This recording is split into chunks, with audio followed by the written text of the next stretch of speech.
I care about getting this C63 sideways in a cloud of smoke with a V8 rumble echoing off the walls.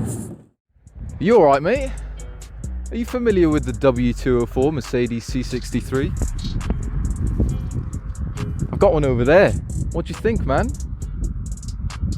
It's mad, isn't it? That car has 450 horsepower, so that's 450 of you under the bonnet of that little sports saloon. What do you think? Would you have one over an M3? Take that as a no. What about your friend? What about you, mate? You E92 fan? Yeah, no, you're getting a bit scared. All right, mate. I'll see you later. I'm going to find out. All right, bye.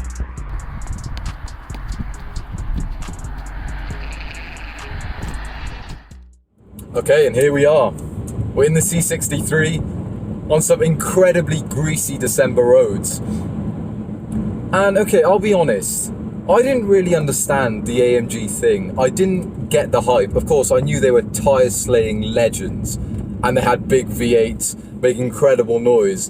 But from the outside at least, I always thought they were one-dimensional machines.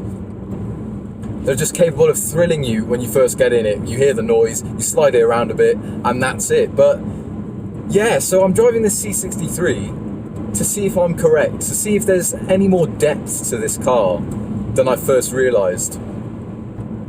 So let's find out, shall we? The W204 C63 is the first AMG to properly hunt down the M3 for title of Best Sports Saloon. A comprehensive re-engineering of the standard car includes wider tracks front and rear, new kinematics and bespoke spring and damper rates, as well as beefed up anti-roll bars, all in the name of sharper handling. Styling is still very much standard C-Class though, until you notice those pumped up front arches, the angrier front bumper and those 4 fat oval pipes. Is it as special as something bespoke like a Porsche Cayman? Well, no it's not, but you see the C63 has an appeal all of its own. This is a 4-door muscle car. Fitting 4 or 5 people in a Cayman would involve some serious bodily harm. It's the same story inside. The dash, switchgear and trim are all from the cooking spec car, which is a bit of a shame.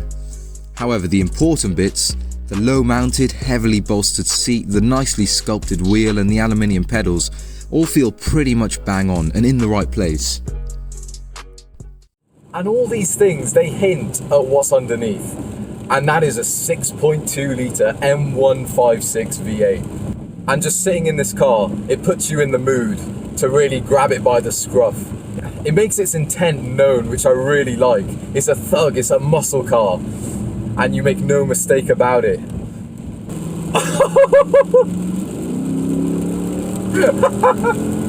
Oh man, what a soundtrack! And we're in a little sports saloon.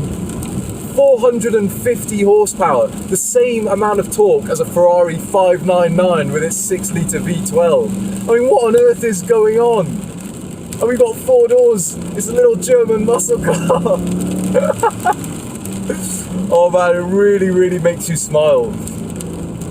And from that motor, it's very easy to forget about the rest of the car. You're just consumed by this soundtrack and the torque and the response. It is utterly addictive, this car. The response is great, naturally aspirated, big capacity. That's the way you make power. And it's a defining feature of this car. It is the defining feature. That's why you buy a C63, is this motor.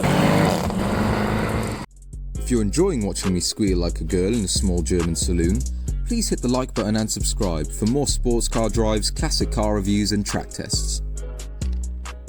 Once you get past that, what else have we got? Well, at the first turn of the wheel, you realise that this has a super fast steering rack for a Mercedes. This is meant to be a relaxed cruiser, and yet it just darts into corners. It's not all that precise off-centre, there's a bit of woolliness there. And at low speeds, yeah, there's not much weight and not much feedback to work against. But it's a good steering system. But what you do find is, because the car weighs 1,700 kilograms, this fast steering rack can sort of excite it too much at speed, especially when you're making corrections, which you will be doing a lot in this, by the way, if you got the systems off in the wet. You feel the weight sloshing side to side, and you feel the car get too excited by the speed of the rack. And yeah, compounding that is the fact that to have any body control at all, the car's been set up really, really stiff. And over bumpy British B roads like this, yeah, it's a bit crashy, it's a bit coarse, there's not so much finesse to the ride quality.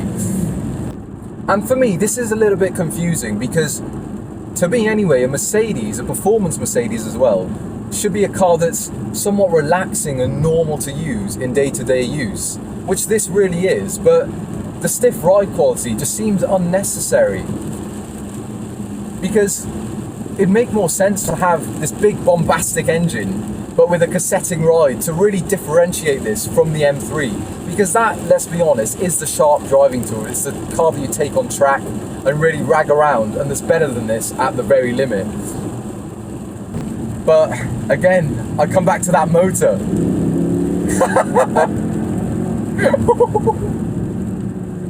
Do I look like I care about the ride quality? Because I don't. I care about getting this C63 sideways in a cloud of smoke with a V8 rumble echoing off the walls. And if you haven't guessed it already, on the limit, this car is all about oversteer. And we like that, we really do. Because of all that torque, you're a millimetre of throttle away from a slide at any given point. So yeah, this car is all about exciting the rear and getting some big smoky slides going. But this particular model does not have the performance pack. And that's significant because this car does not have a limited slip differential. That, to me, seems just ludicrous. 440 pounds-foot of torque without a limited slip differential. Yes, okay, it probably breaks the inside wheel to stop excessive spin up, but still, when you're coming out of tight corners, it's never really totally predictable like it would be if it had an LSD. Because you've got that inside rear snatching and spinning up and doing all sorts. And yeah, in a car as powerful as this, you want an LSD in it. And all that power and torque is sent through a 7-speed automatic gearbox. It's not a torque converter in this car, this is the facelift.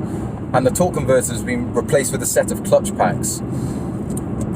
And yeah, so when you're just cruising along, not looking to push the car, I think this gearbox really suits the character of the C63 because it slurs changes, it's very smooth, it's very easy to use. You don't even notice the changes most of the time. But then yeah, when you're in manual mode and you're pushing hard, on part throttle at least, there's a bit of a delay in the upshifts. It's not deal breaking, but it is there. It's not a DCT. It's not got that snappy up down the box feel, but so yeah, what I'm trying to say is that if you want that final nth degree of dynamics and polish from your sports saloon, this probably isn't it. You'll be better off in an E92 M3. And again, if you want to take your car on a circuit or drive it properly hard on the limit, 10 tenths all the time, this probably isn't the car either, because it definitely feels like a road car. It's too heavy to be anything else, and it starts to wallow at the very edges of grip, and it doesn't like coping with rough roads when you're really, really on it. But if you keep it below that threshold, as a road car, I think this makes such good sense because it is just a laugh, and that's what we want from a sports saloon, isn't it? At the end of the day, we drive cars to make us smile. And well, when you've got a 6.2 litre V8 with 450 horsepower to the rear wheels alone, well, it does this to your face.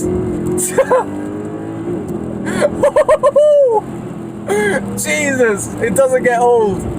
It really, really doesn't. That would excite you every single day of the week. And you could use this car every day of the week. God, I love the C63. It has wowed me more than I thought it would. So if you like the video, please hit the like button and subscribe as well for future drives, and I will see you in the next one. You can have a bit of V8 noise before you go.